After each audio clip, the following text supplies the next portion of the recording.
My father had a secret daughter for 19 years. When the truth came out, he wanted me to give half my apartment to this sister I never knew existed. I thought I knew my family. I really did. My parents have been married for 30 years. Stable home, normal childhood, nothing extraordinary, but nothing terrible either. My father was always a bit distant. Worked long hours, traveled for business conferences, spent weekends in his home office catching up on emails, but he was present enough. He showed up to my high school graduation. He helped me move into my college dorm. He hugged me tight when I got my first real job. My mother was the emotional center of our household, the one who remembered birthdays and organized holiday dinners and actually asked how I was feeling when something went wrong. She held everything together while my father provided the structure, the stability, the practical foundation. I grew up as an only child. That came with its lonely moments. No one to play with during summer vacations. No sibling to complain about homework with. No built-in ally when my parents were being unreasonable. But it also meant undivided attention, resources going to one kid instead of being split, a clear path forward without competition or comparison. I never felt deprived. I felt lucky. Actually, a normal family with a normal story. At 26, I bought my first apartment. $147,000. I saved for 8 years, through college, through my first crappy jobs, through the years of living in tiny shared rentals with roommates who never cleaned the bathroom. Every month I set aside what I could. Sometimes it was $500, sometimes it was $50, but I kept going, kept building, kept watching that savings account grow digit by digit until I had enough for a down payment and closing costs. My parents helped with nothing financially. They didn't have extra, and I never asked. But they were proud when I got the keys. My mother cried. My father hugged me tight and said, "You did good, sweetheart." That apartment was my proudest achievement. Still is. The physical proof that I could build something real through patience and discipline and sacrifice. The foundation of my future security. Until 6 months ago, when my father sat my mother and me down for something important. I expected health news, maybe retirement plans, perhaps an announcement that they were thinking of moving somewhere warmer now that my father was approaching 60. I did not expect what came next. "I have something to confess," my father said. His voice was strange, hollow, rehearsed, like he'd practiced these words 100 times in the mirror. 20 years ago, I had an affair. There was a child. A daughter. She's 19 now. Her mother passed away recently and she reached out to me. I've done a DNA test. She's mine.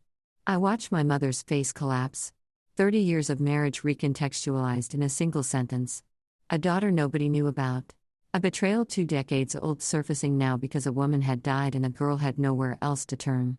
The silence in that living room lasted maybe 10 seconds, but it felt like an hour. Update 1. The family imploded quietly. There were no screaming matches, no thrown dishes, no dramatic confrontations. Just a slow, suffocating implosion of everything we thought we knew about each other. My mother moved to her sister's house for a month. She didn't make any announcements or ultimatums. She just packed a bag one morning, said she needed time to think, and left. My father didn't try to stop her. I think he knew he'd lost the right to ask her to stay. I didn't know how to talk to him.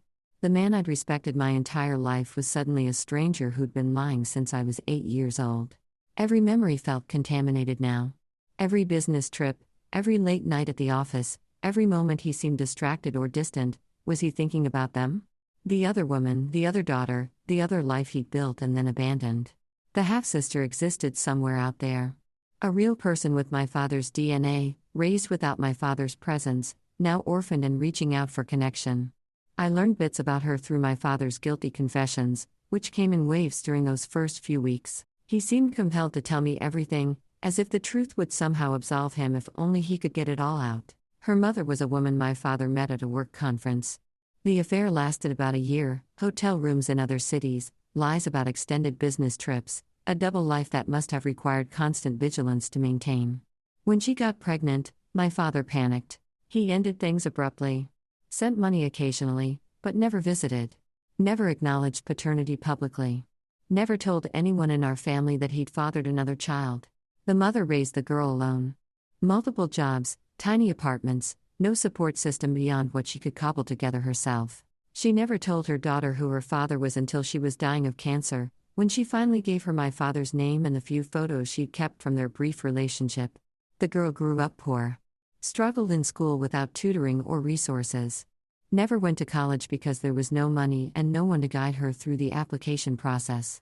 Now she works at a retail store, makes barely enough to cover rent, has no savings, no prospects, no safety net. Her life has been hard in ways mine never was. I felt everything at once. Anger at my father's betrayal. Confusion about this new sister who'd materialized from nowhere. Sympathy for someone who'd lost their only parent and was now grasping for any family connection she could find. But sympathy didn't mean I owed anything. That distinction would become important very soon. Update 2. My father's guilt is consuming him. I can see it in the way he's aged 10 years and 6 months. In the tremor in his hands when he pours his morning coffee. In the way he can't meet my eyes during conversation. He can't undo 19 years of absence. Can't bring back the girl's mother. Can't give her back a childhood with a father. But he desperately wants to do something now. And that something, I discovered, involves my assets. He presented it to me about 2 months after the initial revelation, once things had settled into a kind of terrible normalcy. My mother had returned home but slept in the guest room. My father and I had started talking again, cautiously, about practical matters if not emotional ones. And then one evening he asked to speak with me privately. I've been thinking, he said, about how to make things right with your sister. I noticed the phrasing immediately. Your sister. Not my other daughter or the girl or even her name. Already my father was trying to make this my relationship too. My responsibility. I failed her for 19 years, my father continued. I can't make that up. There's no amount of apology that fixes abandonment. But you had everything I didn't give her. A good home, a good education, stability, opportunity. You have an apartment now. She has nothing. He paused, and I felt my stomach drop because I suddenly knew where this was going. If you gave her half the apartment, my father said carefully, it would be like balancing the scales. Compensation for what I took from her by not being there.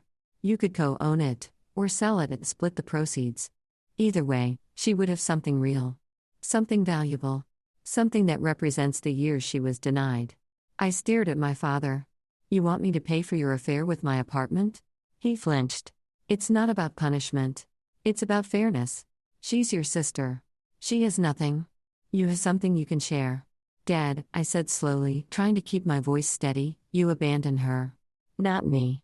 I didn't even know she existed until 2 months ago. My apartment isn't compensation for your choices. If you want to make things right, use your resources. Your savings, your pension, your house. Why does your guilt require my sacrifice? My father's face crumpled slightly, but he pressed on. I don't have liquid assets. The house is mortgaged. My retirement is for your mother and me. We'll need it as we age. But you're young. You're successful. You can rebuild. She can't. She's starting from nothing. You're not really giving anything up. You're just sharing something to gain a sister. That's not sacrifice. That's family. I noted the logic with cold clarity. My father's resources were protected for my father. My resources were available for redistribution. His guilt, his problem, but my solution. The double standard was glaring, but he seemed completely blind to it. Update 3. My father arranged for me to meet my half-sister about a week after our conversation. I agreed, partly out of curiosity, partly out of some residual guilt for having what this person never had. We met at a coffee shop near my apartment. Neutral ground. Public space. Easy escape route if things went badly. She was nervous when she arrived. Awkward, clearly uncomfortable, wearing clothes that were clean but worn at the edges. And she looked like me. Not identical, but there was something in the eyes, the cheekbones, the way her mouth pulled to one side when she was thinking. It was unsettling, like looking at a photograph of a path not taken. We talked cautiously at first. Weather, coffee, small talk that circled around the enormous elephant in the room. Then gradually the real conversation emerged. Her story was genuinely sad. The poverty. The struggling mother who worked herself to exhaustion trying to provide. The absence of any father figure. The dead-end jobs and lack of direction. She'd never had anyone to guide her, to tell her what was possible, to believe that she could be more than what her circumstances suggested. I found myself liking her, despite everything. She wasn't entitled or demanding. She seemed almost embarrassed to be there, as if she was taking up space she hadn't earned. And then I noticed something. She hadn't mentioned the apartment. Not once. Has our father talked to you about his idea? I asked directly. About my apartment? My half-sister looked confused. He mentioned you had an apartment. Said you were doing well. Why? That's when I realized the truth. My father hadn't told her about the transfer demand. This wasn't my half-sister asking for compensation. This was my father using my guilt to solve his own guilt. My half-sister was a prop in my father's redemption theater, not an active participant in any scheme to take my assets. Never mind, I said. It's not important right now.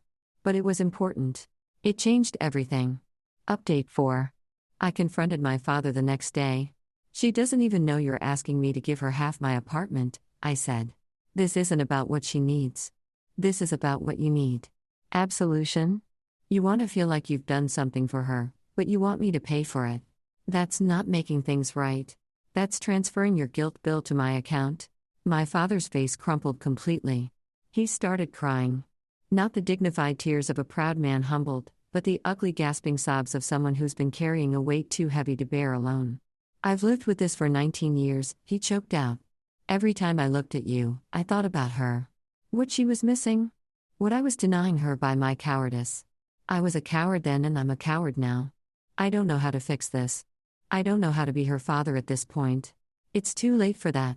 I thought if she had something concrete, something real, something valuable, it would mean I didn't completely destroy her life.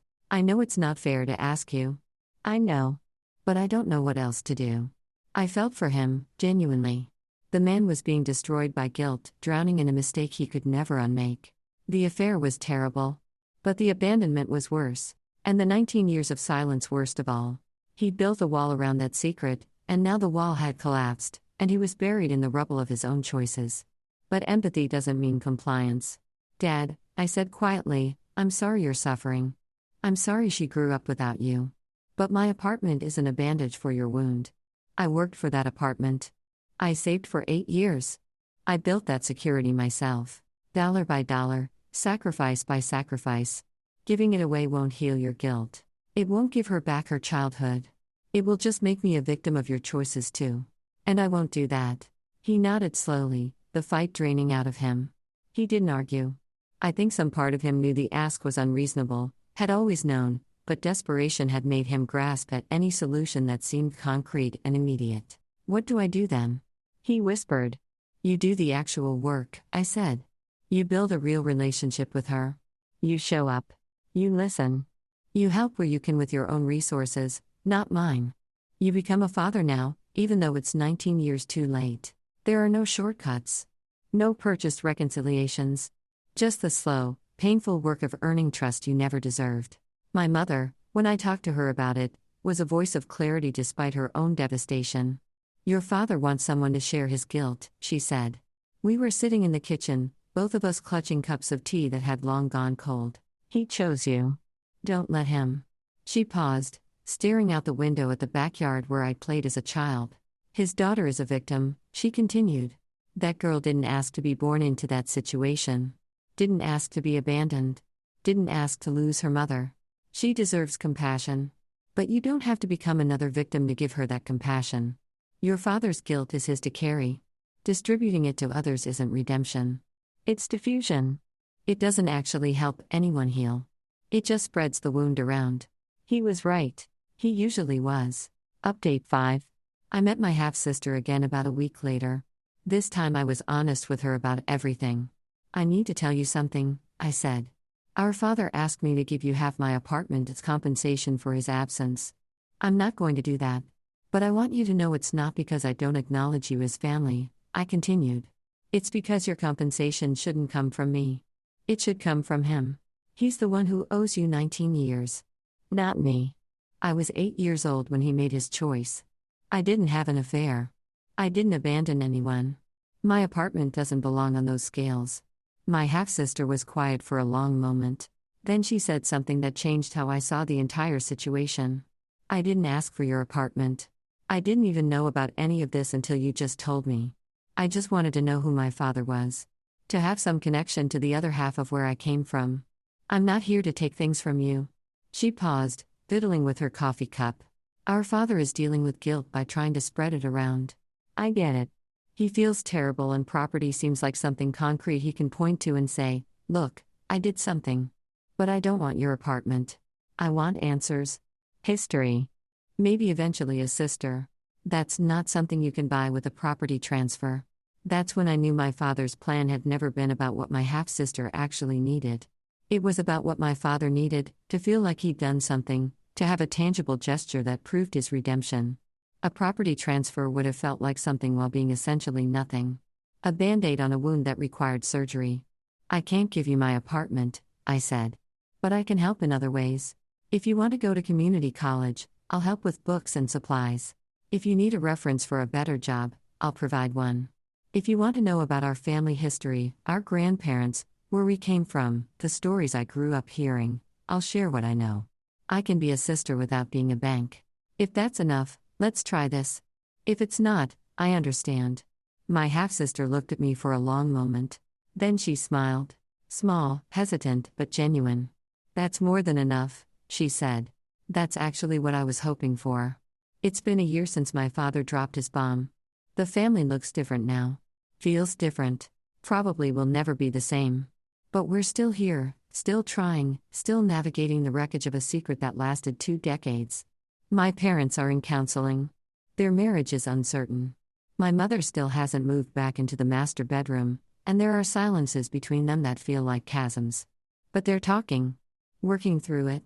Whether they stay together remains to be seen, but at least they're doing the honest work of examining what's left.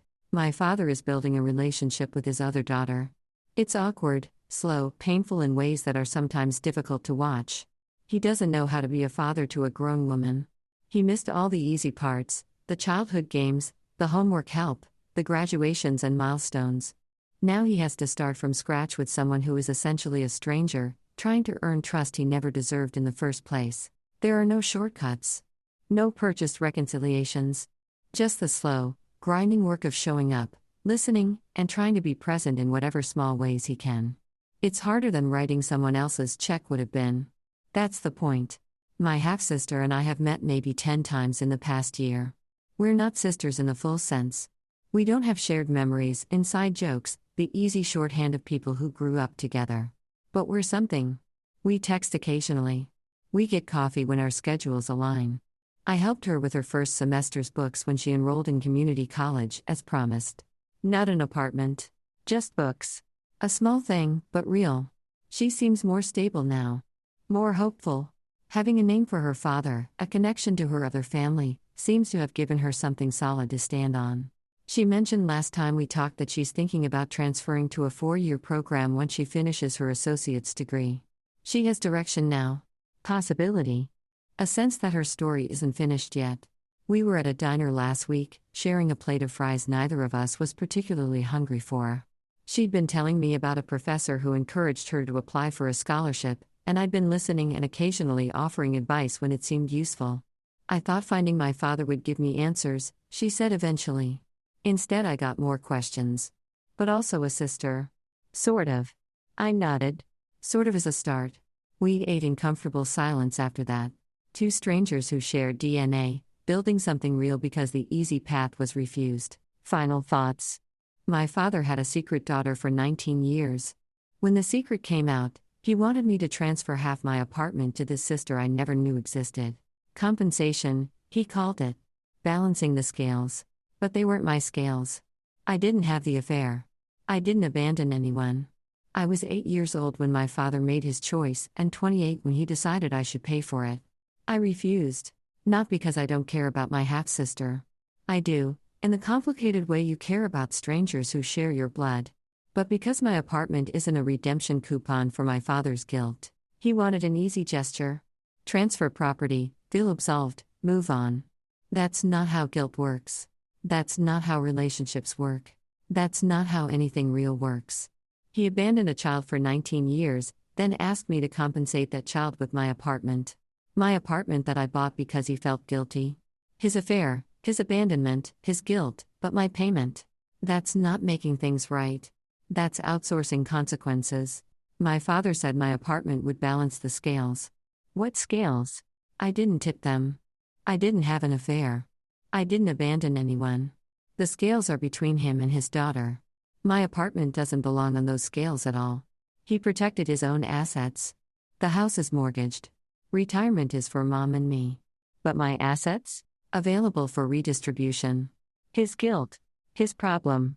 My solution. The logic only works if my stuff doesn't count as really mine. The half-sister didn't know about the apartment demand. My father was using her as a prop for his own redemption, not actually asking what the girl needed. What she needed was a father. What my father offered was my property. Those aren't the same thing. They're not even close. My father said I'd just be giving up something to gain a sister. But I didn't need to buy a sister. The sister was already there, wanting connection, not compensation. My father was the one who needed to buy absolution. He just wanted to use my currency. My half-sister said, I don't want your apartment. I want answers. That's when I knew my father's plan was never about what the girl needed. It was about what my father needed, to feel like he'd done something. A property transfer would have felt like something while being nothing. My mother said, your father wants someone to share his guilt. Don't let her.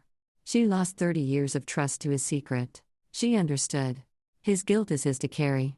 Spreading it doesn't lighten it. It just hurts more people. My half-sister didn't want my apartment. She wanted a father. And failing that, maybe a sister. I can try to be a sister. I helped with her college books. We get coffee sometimes. We're building something real. Slowly, awkwardly. Without property transfers or purchase forgiveness. That's harder than what my father wanted. But it's honest. My apartment stays mine. My father's guilt stays his. And somewhere in between, two strangers with the same cheekbones are figuring out what family means when it wasn't given to you. When you have to build it from scratch. One coffee at a time.